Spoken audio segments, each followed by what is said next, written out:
అవునండి. మీకు ఏమేమి పథకాలు వచ్చినాయి అక్క ఈ 5 ఏళ్ల కాలంలో? నేతన్న నేస్తము అమ్మఒడి వచ్చింది మాకు. ఆ, అమ్మఒడి మీ పిల్లలు ఏం చదువుతున్నారు? మా అబ్బాయి ఒక అబ్బాయి 5th క్లాసు, ఒక అబ్బాయి 3rd క్లాస్ చదువుతున్నాడు. ఒకళ్ళకే వస్తుంది. ఒక్కరికే వస్తున్నాయి. గవర్నమెంట్ స్కూలేనా? గవర్నమెంట్ స్కూలే. గవర్నమెంట్ స్కూల్లో తెలుగు మీడియం కావాలని చెప్పి వాళ్ళు అంటున్నారు. జగన్మోహన్ రెడ్డి గారేమో పిల్లలందరూ కూడా ఇంగ్లీష్ మీడియం కావాలని చెప్పి ఆయన పట్టుబడ్డారు. మరి ఇప్పుడు మీకు ఇంగ్లీష్ మీడియం కావాలా, తెలుగు మీడియం కావాలా మీ పిల్లలకి?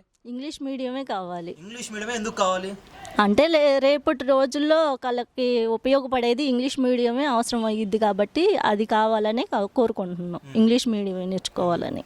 ఈ కుల వృత్తిని ఇలానే కొనసాగించాలని చెప్పి అనుకుంటున్నారా? మేము ఉన్నంత కాలం ఇదే నేర్చుకుంటాం. అది తర్వాత చేసేదేం లేదు. మీకేమైనా కష్టాలు ఏమైనా ఉన్నాయా దీంట్లో? అలాంటిది అనేది ఏం లేదు. ఇప్పటికైతే బాగానే ఉంది. ఈ ప్రభుత్వ హయాంలో అయితే బాగానే గడుస్తుంది. బాగానే ఉంది. గతంలో ఇలాంటివి ఏమైనా ఇచ్చారా మీకు? లేదు, ఎప్పుడు లేదు. జగన్ గారు వచ్చాక ఇలాంటివి వచ్చినాయి. జగన్ గారు వచ్చినాకే అమ్మఒడని కానీ నేతన్న నేస్తామని కానీ వచ్చినాయి. ఈయన వచ్చాక అంతకు ముందు ఉన్నప్పుడు ఏవీ లేవు. చంద్రబాబు నాయుడు గారు వచ్చినప్పుడు అయ్యేం లేవు. మంగళగిరిలో ఈసారి లావణ్య మేడం గారికి టికెట్ ఇచ్చారు. మీ సామాజిక వర్గమే. మరి ఈసారి మరి మీ ఆడపడుచుని గెలిపించుకుంటారా లేకపోతే? గెలిపిస్తాము.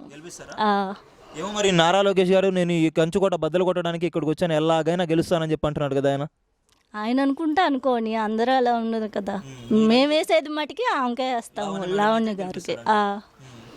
ఇంకా మళ్ళీ వైఎస్ఆర్సీపీ ప్రభుత్వమే మళ్ళీ ఎస్టాబ్లిష్ అవుతుందంటారా? ఆయనే గెలుస్తారా మళ్ళీ? ఆయనే గెలుస్తారు, ఆయనే వస్తారు మళ్ళీ సారి. ఎందుకంటే మంచి చేస్తున్నారు కదా ప్రజలకు అనేది. అన్ని స్కూల్స్ కానీ ముందు పిల్లలకి అనేది బాగా ఉపయోగపడుతుంది. అది మామూలుగా డబ్బులు అనే కానీ మామూలుగా ఎడ్యుకేషన్గా కానీ బాగా బాగుంది. చదువుల పరంగా బాగుందంటారు. బాగుంది. దాని గురించి అని చెప్పి సగం వరకు ఆయనకే వస్తుంది మెజారిటీ. ఆయనే కావాలి, ఆయనే వస్తారు కూడా. ఈ పథకాలు ఇచ్చే క్రమంలో మీరు ఎవరికైనా రూపాయని ఇచ్చారా ఇప్పటిదాకా? లేదు, ఇంతవరకు ఎప్పుడు ఇవ్వలేదు. ఎవరికి ఇవ్వలే. అకౌంట్లో వేసేసేవాళ్ళు అంతేగాని ఒకరికి రూపాయి ఇవ్వటం అనేది ఎప్పుడూ లేదు.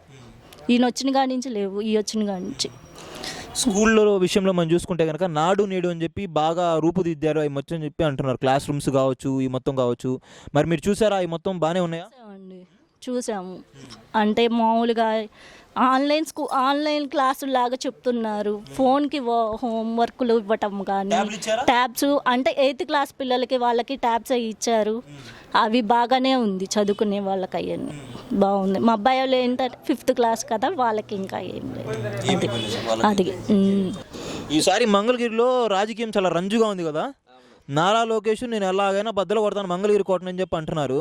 మాటలు ఎవరక కళ్ళు మాటలు చెప్పటం, నేను వస్తే బాగా చేస్తానని చెప్పటం. అదవరకు ఏం చేసావా నువ్వు? అదవరకు 5 సంవత్సరాలు చేసావుగా, అప్పుడు చేయొచ్చుగా. ఇప్పుడు వచ్చి నేను చేస్తానంటే అది మన నలుగురు అందరికి ఉపయోగపడేట్టుగా చెప్పాలి. అప్పుడు చేసి ఉంటే ఇప్పుడు నువ్వు చేస్తానని చెప్పినా కూడా అది బాగా అందరూ నమ్ముతారు. ఇప్పుడు మా మురుగుల హనుమంతరావు కోడలు, కమల కూతురు, మా ఆడపడుచు, మా అక్కాయి బాగా ఈసారి మా పద్మశాలీలు మొత్తం లావణ్యకి అందరు బాగా సపోర్టుగా ఎక్కువగా ఉన్నారు. ఈసారి నాకు మగ్గం డబ్బులు వస్తున్నాయి, 24,000 వస్తాయి.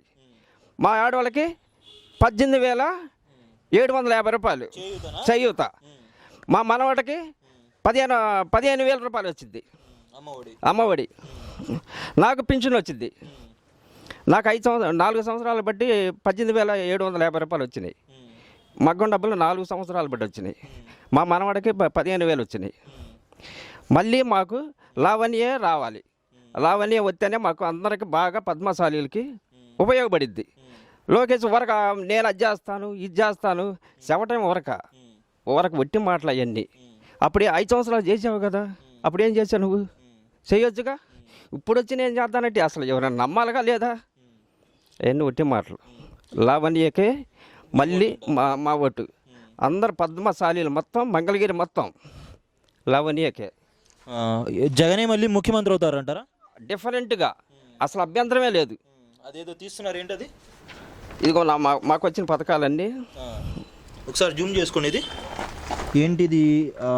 గడప గడపకు సంక్షేమమా? ఒకసారి పట్టుకోండి. ఇది వాలంటీర్లు ఇచ్చారా? ఇది ఏ పథకాలు ఈ మొత్తం కూడా ఇక్కడ చూసుకుంటే ఈ 5 ఏళ్ల కాలంలో ఈ యొక్క ఫ్యామిలీకి జరిగిన లబ్ధి అన్నమాట అక్షరాల 2,95,025 రూపాయలు. సో క్లియర్ కట్గా ఉందన్నమాట ఇక్కడ ప్రతి ఒక్క పథకం. చూద్దాం ఇక్కడ వైఎస్ఆర్ నేతన్న నేస్తేమో 72,000 అంట, వైఎస్ఆర్ చేయూత 75,000, వైఎస్ఆర్ ఆరోగ్యశ్రీ ఏమైనా చేయించుకున్నారా? ఆరోగ్యశ్రీలో 20,000 ఉన్నాయి. దాంట్లో కూడా వైఎస్ఆర్ పింఛన్ కానుక పెన్షన్ కూడా వస్తుంది 1,18,000. జగనన్న విద్యా దీవెన చదువుకునే వాళ్ళు ఉన్నారా? డిగ్రీ కానీ బీటెక్ కానీ విద్యా దీవెన ఉంది కదా ఇక్కడ 7,450 రూపాయలు. వైఎస్ఆర్ ఆరోగ్య ఆసరా అంటే చికిత్స చేయించుకున్న తర్వాత మళ్ళీ వీళ్ళకి ఏ పని చేయకుండా వాళ్ళకి ఇంత అని చెప్పి డబ్బులు ఇస్తామని చెప్పి గతంలో చెప్పారు. ఆ డబ్బులు కూడా వచ్చినాయి 1,575 రూపాయలు అనమాట. కోవిడ్ సహాయం 1,000 రూపాయలు అంటే కరోనా టైంలో రేషన్ కార్డు ఉన్న ప్రతి ఒక్కరికి కూడా 1,000 రూపాయలు ఇవ్వడం జరిగింది. అది కూడా వచ్చింది దీనికి. టోటల్గా ఇక్కడ మనం లిస్టింగ్ చూసుకుంటే 2,95,025 రూపాయలు ఈ యొక్క కుటుంబానికి వచ్చినాయి. సో గతంలో ఎప్పుడైనా ఈ మాదిరిగా ప్రజలకు ఏమైనా వచ్చినాయా? ఏం లేదండి. ఊరక ఆయన ఏదో చవట ఎకరా లోకేష్ ఇవన్నీ ఉట్టి మాటలు. ఊరక మేము గెలుస్తాము మేము చేస్తామంటాం, ఇవన్నీ ఉట్టి మాటలు. కుర్చీలు మడత పెడతామని చెప్పి అంటున్నాడు. ఏంది ఆయన పెట్టమని రేపు అర్థమైందిగా. మంగళగిరిలో ఓటుగా ఎవరు ఎయ్యరు. ఊరక ఏదో చెబుతుంటాడు. వాళ్ళకంటే మేము ఎక్కువగా చెబుతాం. ఊరక మేము కూడా బాగానే చెబుతాం. వట్టి మాటలు 5 సంవత్సరాలు నువ్వు చేసావుగా, ఏం చేసావు చెప్పు అయితే పని. అవి చెప్పుకొని రా నువ్వు. అది చాలు మాకు, ఏం లేదు. నువ్వు అది చెప్పుకొని రా. ఊరక మేము చేస్తాము ఇప్పుడు చేద్దామంటే అప్పుడు 5 సంవత్సరాలు చేయాలి. చేసి ఇప్పుడు అడిగితే ఎవడైనా వేస్తాడు. అవన్నీ వట్టి మాటలు.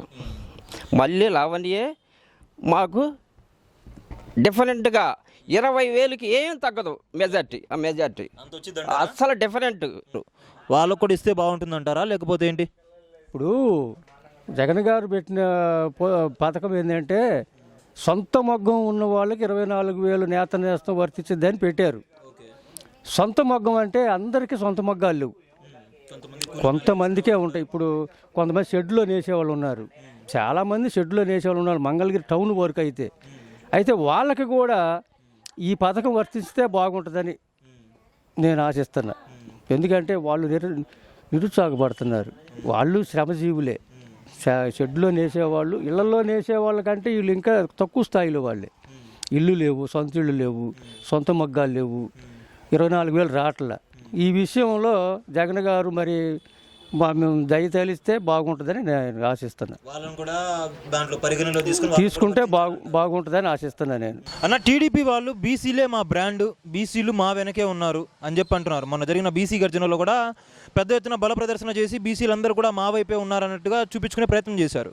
మరి దీనిపై మీ యొక్క స్పందన ఏంటన్నా? బీసీలు మా బలం అని, బీసీలు మా బ్రాండ్ అనే మాట్లాడే వాళ్ళు అదే ఎదురుగా వాళ్ళు బీసీ సభ పెట్టిన ఎదురుగా ఉన్న నాగార్జున యూనివర్సిటీలో ఇదే పద్మశాలి కులానికి చెందిన రిషితేశ్వరి అనే అమ్మాయి చనిపోతే కనీసం ఆ ప్రిన్సిపల్ బాబురావు ఇతను ఉంది పేరు, ఆయన గురించి కూడా కనీసం ఏమీ చేయకోకుండా ఆ అమ్మాయికి ఏం న్యాయం చేశారు? కమ్మ కులస్తుడు అంట కదా ఆయన, కమ్మ కులస్తుడు. ఇదే బీసీల మీద ఉన్న ఆయనకి ప్రేమ. ఇప్పుడు బీసీలు సభ అని చెప్పి పెట్టారు కదా, అదే బీసీలో స్టేజ్ మీద ఎంతమంది బీసీలను ఎక్కించారు స్టేజ్ మీద? ఇప్పుడు మేము చూసుకుంటే గుంటూరు వెస్ట్ వచ్చేది, ఈస్ట్ వచ్చేసి మైనారిటీ నూరి ఫాతిమాకి ఇచ్చాం, వెస్ట్ విడుదల రజని బీసీ మహిళ, ఇక్కడ మన మంగళగిరి మురుగుడు లావణ్య బీసీ మహిళ, తాడికొండ వచ్చేసి ఎస్సీ మహిళ మేకతోటి సుచరిత. ఇలా ఎస్సీ ఎస్టీ బీసీ మైనారిటీలందరికీ కూడా న్యాయం చేయగలిగే పార్టీ వైఎస్ఆర్ కాంగ్రెస్ పార్టీ మాత్రమే. అది బీసీల పార్టీ అని చెప్పుకోవడానికి మాత్రమే కానీ ఎటువంటి ఉపయోగం లేని పార్టీ అది. ఇప్పుడు అలాగే ఇప్పుడు ఆడపిల్లల గురించి మాట్లాడుతూ ఉంటారు కదా, ఆడపిల్లల గురించి ఇక్కడ వినోద్ జైన్ అనే వాడి చేతిలో 1 టౌన్లో భవానీపురంలో చిన్న పాప సూసైడ్ చేసుకొని చనిపోయింది. 13 సంవత్సరాల పాప 2 సంవత్సరాల క్రితం. మరి వీళ్ళు అసలు ఆ పాపకి ఏం న్యాయం చేశారు? నిన్న ఒక వారం రోజుల క్రితం గీతాంజలి అనే అమ్మాయి చనిపోతే వీళ్ళ పార్టీ తరపున ఎవరైనా సరే సింపథైజర్స్ వాళ్ళ ఇంటికి వెళ్ళారా? గవర్నమెంట్ తరపున 20 లక్షల సాయం అందించారు. సరే మీరు చేయలేదు అని చెప్తున్నారు కదా, సరే మీరు చేయలేదు అన్నప్పుడు మీరు వెళ్ళి ఆ కుటుంబానికి మీ పరంగా సాయం అందించవచ్చుగా. అది కూడా చేయలేనప్పుడు మీరు మాట్లాడతారా?